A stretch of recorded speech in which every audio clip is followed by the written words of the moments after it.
नमस्कार, खबरें अब तक में आपका स्वागत है। मैं हूं आपके साथ पवन शर्मा। खबरें अब तक में आज बात होगी जूता विवाद में फंसे राहुल गांधी की, अपराधियों के लिए काल बनेंगे उत्तर प्रदेश के नए डीजीपी की, और चिराग पासवान का विधानसभा लड़ने के ऐलान के साथ ही अंत में आपसे एक खास मुद्दे पर करेंगे चर्चा। लेकिन इससे पहले आइए नजर डालते हैं इस वक्त की हेडलाइंस पर।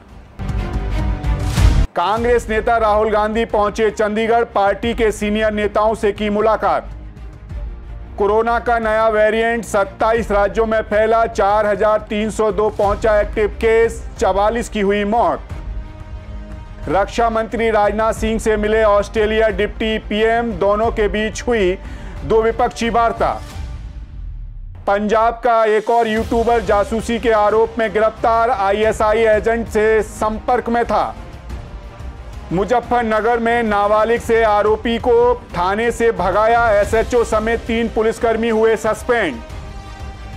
शिवसेना यूवीटी ने सुधार बुलडोजर को किया निष्कासित, पार्टी विरोधी गतिविधियों में संलिप्तता का था आरोप। 21 जुलाई से 12 अगस्त तक चलेगा संसद का मानसून सत्र, केंद्रीय मंत्री रिजिजू ने दी जानकारी। कांग्रेस के डीएनए में आत्मसमर्पण, भारत कभी नहीं झुकता, नड्डा का राहुल गांधी पर पलटवार। सोना चांदी हुआ महंगा, 98,000 के पार पहुंचा 24 कैरेट गोल्ड। शेयर बाजार में निवेशकों का भरोसा लौटा, सेंसेक्स 260 अंक उछला, निफ्टी 24,620 पर। तो चलिए शुरू करते हैं खबरों का सिलसिला और बात करते हैं अपनी पहली खबर के बारे में। लोकसभा में विपक्ष के नेता और कांग्रेस नेता राहुल गांधी एक बार फिर विवादों में आ गए हैं। दरअसल पूर्व प्रधानमंत्री इंदिरा गांधी की प्रतिमा पर श्रद्धांजलि अर्पित करते समय जूते न उतारने को लेकर कांग्रेस नेता राहुल गांधी भारतीय जनता पार्टी के निशाने पर आ गए, जिनका वीडियो सोशल मीडिया पर तेजी से वायरल हो रहा है, जिसको लेकर भाजपा को मौका मिल गया है राहुल गांधी को घेरने का। आप भी देखिए वायरल वीडियो।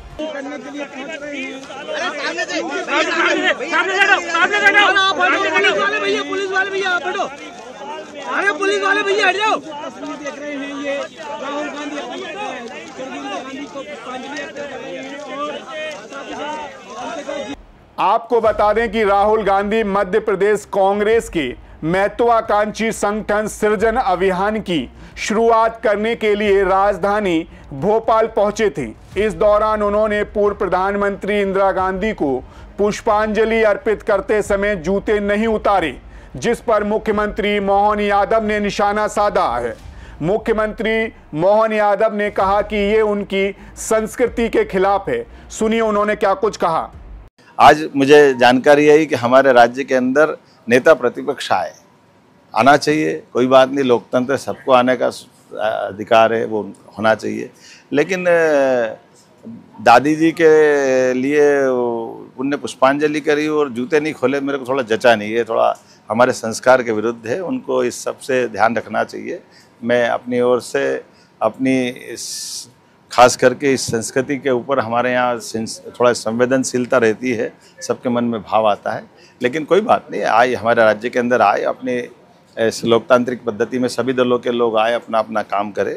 लेकिन मैं मान के चलता हूं कि राजनीतिक रूप से भारतीय जनता पार्टी ने जनता के बीच जो अपने काम से, अपने संस्कार से, अपने कार्यकर्ताओं से, अपनी सरकारों के माध्यम से दिल जीता है। यही कारण है कि भारतीय जनता पार्टी उत्तरोत्तर उन्नति में लगातार आगे बढ़ रही है। और जनता पार्टी जनसंघ के ज़माने से हमारा मध्य प्रदेश तो आज़ादी के तुरंत बाद से पूरे देश में सबसे पहले विजय पाने वाले, ऐसी नगर पालिका से लगाकर सरकार बनाने वाले राज्य में है। तो यहाँ हमारे अपने इस राजनीतिक दल के अलावा और किसी की दाल नहीं गलेगी। लेकिन मेरी अपनी ओर से आप सबको पुनः अभिनंदन। वहीं दूसरी तरफ एयरपोर्ट से पीसीसी दफ्तर के रास्ते में कुछ कार्यकर्ताओं ने राहुल गांधी की गाड़ी को रोक लिया। उन्होंने राहुल गांधी मुर्दाबाद के नारे लगाए। पुलिस वालों ने उन्हें हटाकर रास्ता साफ कराया, तब राहुल की गाड़ी आगे बढ़ी। यहां धक्का मुक्की में कुछ कार्यकर्ता सड़क पर भी गिर गए। वहीं पीसीसी दफ्तर में राहुल गांधी ने कांग्रेस के सीनियर लीडर से मुलाकात की और यहां संगठन की लगातार 3 बैठक की। लेकिन इस मीटिंग में 4 विधायक शामिल नहीं हुए। उनमें से एक विधायक मंत्री विजय शाह के भतीजे हैं, जिसके बाद से सियासी गलियारों में तरह तरह की चर्चा हो रही है। आपको बता दें कि जनजातीय कार्यक्रम मंत्री विजय शाह के भतीजे अभिजीत शाह टिमरी से विधायक हैं कांग्रेस पार्टी के। हाल ही में उन्होंने अपने चाचा विजय शाह के समर्थन में एक पोस्ट लिखा था। कुल मिलाकर राहुल गांधी का मध्य प्रदेश दौरा विवादों में रहा, जिसका खामियाजा राहुल को उठाना पड़ेगा। खैर, इसी के साथ खबरें अब तक में रुख करेंगे अगली खबर की तरफ। उत्तर प्रदेश को लंबे इंतजार के बाद नया पुलिस प्रमुख मिल गया है। जी हां, राज्य सरकार ने शनिवार शाम राजीव कृष्ण को प्रदेश का नया कार्यवाहक डीजीपी नियुक्त किया है। वे प्रदेश के लगातार 5वें कार्यवाहक डीजीपी होंगे। हाल के दिनों में नए डीजीपी की नियुक्ति को लेकर लगातार कयासबाजी चल रही थी। कई नामों पर चर्चा हो रही थी, लेकिन आखिर में सरकार ने राजीव कृष्ण के नाम पर मोहर लगा दी। आपको बता दें, इससे पहले पूर्व डीजीपी प्रशांत किशोर को सेवा विस्तार मिलने की संभावना जताई जा रही थी, लेकिन सरकार ने उन्हें रिप्लेस करने का निर्णय लिया और राजीव कृष्ण को जिम्मेदारी सौंपी। 1991 बैच के सीनियर आईपीएस अधिकारी राजीव कृष्ण उत्तर प्रदेश कैडर के आईपीएस अधिकारी हैं। इससे पहले राजीव कृष्ण डीजीपी विजिलेंस के रूप में सेवाएं दे रहे थे। वे पुलिस भर्ती बोर्ड की जिम्मेदारी भी निभा चुके हैं। उत्तर प्रदेश के नए डीजीपी राजीव कृष्ण को मुख्यमंत्री योगी नाथ के सबसे भरोसेमंद अधिकारियों में से माना जा रहा है। हाल ही में पेपर लीक विवाद के बाद उन्हें उत्तर प्रदेश पुलिस भर्ती परीक्षा आयोजन करने की महत्वपूर्ण जिम्मेदारी सौंपी गई थी। ऐसा कहा जाता है कि उन्होंने इस कार्य को प्रभावी और पारदर्शी तरीके से अंजाम दिया था। आपको बता दें, राजीव कृष्ण 1991 में भारतीय पुलिस सेवा में शामिल हुए। राजीव कृष्ण एटीएस के संस्थापक प्रमुख हैं। 2012 में बीएसएफ में शामिल हुए और आईजी जम्मू के रूप में कार्य किया। 2013 से 2017 तक 4 वर्षों के लिए बीएसएफ के महानिरीक्षक के रूप में भी कार्य किया।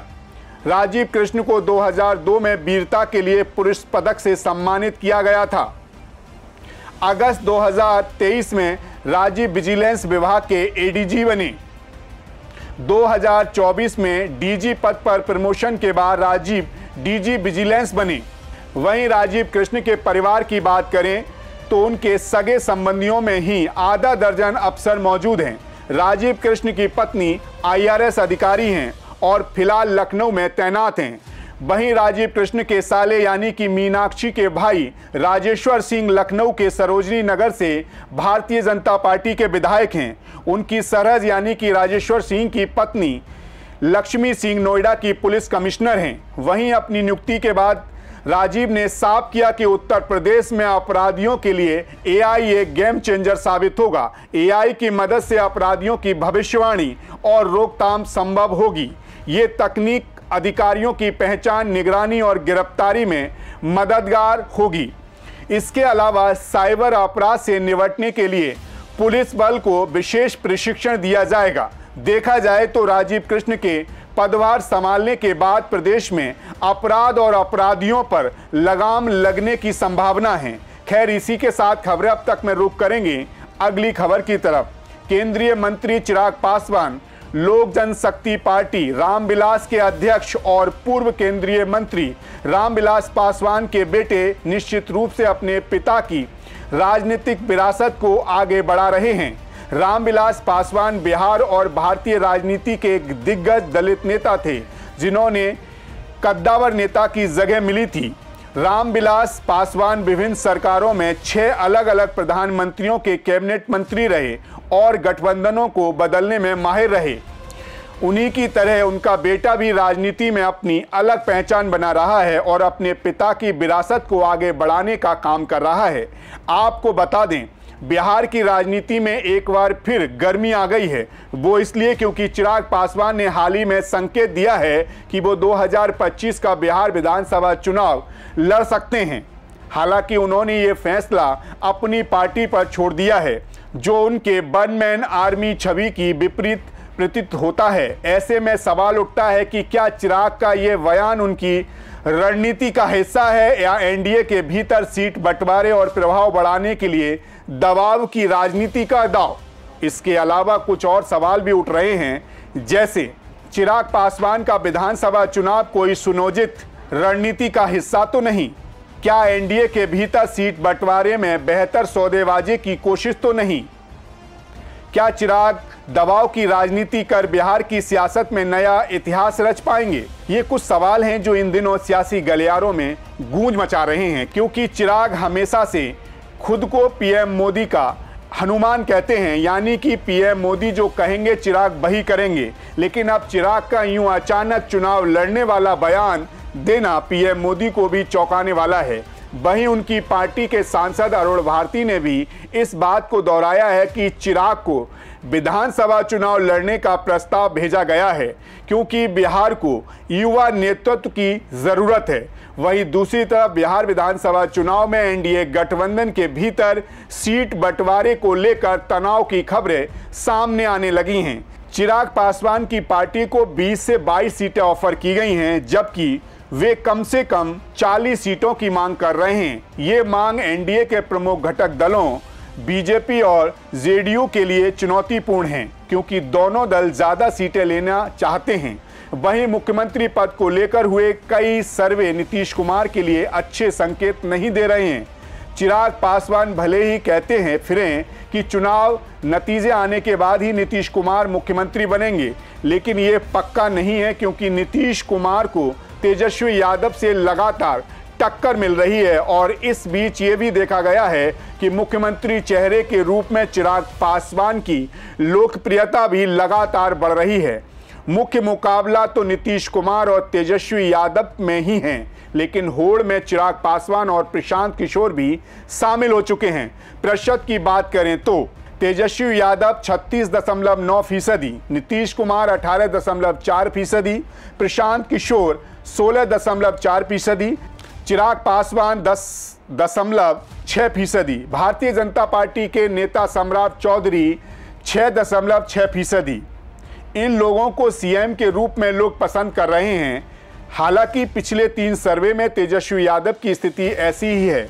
वहीं बिहार के मुख्यमंत्री नीतीश कुमार की लोकप्रियता में कमी आ रही है, लेकिन अब स्तर हो चुकी है।